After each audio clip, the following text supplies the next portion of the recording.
काली आम राष्ट्रीय सभापति एवं स्वास्थ्य मंत्री केन्द्र से काली भुवनेश्वर दिन गोटे गोटे गोटे पर ओल्लैबे एवं एठू ओल्लैला कार्यक्रम अच्छी कटक रे बालीयात्रा जो जगार हो जगार हो पाखे सेठी एक ऐतिहासिक जो लोकार्पण हम ओडिशार 3,50,00,000 लोक इंडिविजुअल समान काली आयुष्मान योजनार जो चिकित्सार सुविधा सुजोग पाइबे एवं एटा ओडिशार सबुठु बोधे लोक मानक पई सबुठु बड़ योजना एवं एथिरे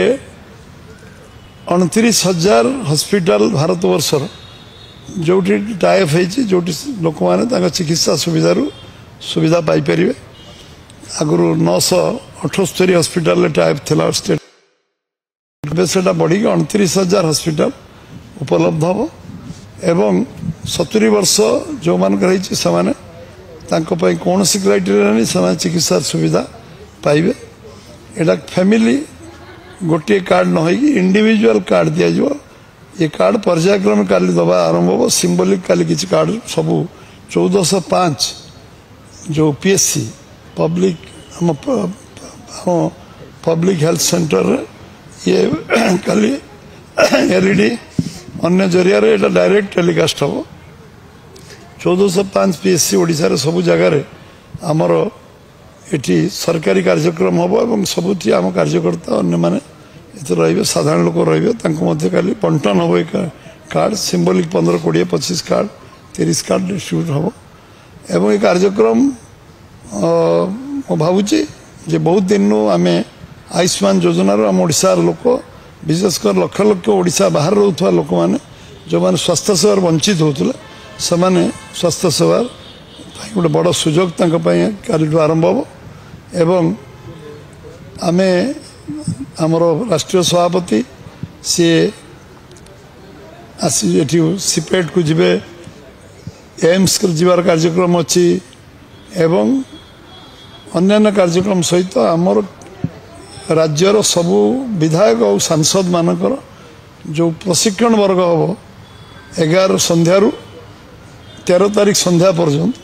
से उद्घाटन करेंगे सी उद्घाटन 12 तारीख सकाल करेंगे विधिवत उद्घाटन करेंगे और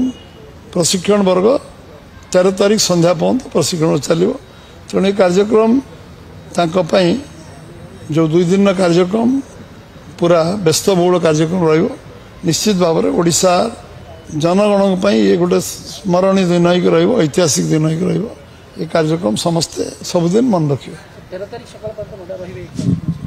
12 तारीख दिन फेरी जबार कार्यक्रम अच्छी कार्यक्रम बदल मुझे पुणी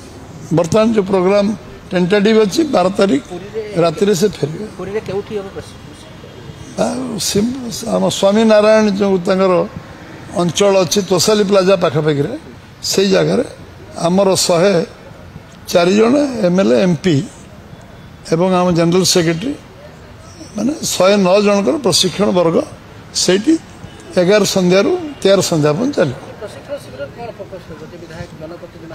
प्रशिक्षण माने प्रशिक्षण मरिबा पर्यंत शिखा आवश्यक समस्त जो मैंने मंत्री जो मैंने एमएलए जो मैंने एमपी तांको सांगठनिक विषय टू आरंभ करी प्रशासनिक विषय टू आरंभ करी आमे आमर जो लक्ष्य अच्छी ऑब्जेक्टिव अच्छी आमर जो विचारधारा अच्छी दृष्टिकोण अच्छी एथिक्स अच्छी सबू केमती आमे आमे तो क्रियान्वयन करवा किभली आमे ताको मानि चलिबा प्रशिक्षण कौन समाप्ति नहीं प्रशिक्षण निरंतर प्रशिक्षण आम 51 मसीहार आम दल आरंभ टू प्रशिक्षण संगठनिक स्तर हुए निर्वाचित प्रतिनिधि मान प्रशिक्षण हुए सरपंच मान प्रशिक्षण हुए जिला प्रशिक्षण हुए रिसेंटली कोणार्क आमर प्रशिक्षण होता जिला परिषद काउंसिलर चेयरमैन समस्त होता तो पर्यायक्रम सबुदिन कंटिन्यूअस प्रोसेस एमएलए एमपी मान प्रशिक्षण ये जो 24 मसीहा निर्वाचित प्रतिनिधि मान हो ना फर्स्ट टाइम हो।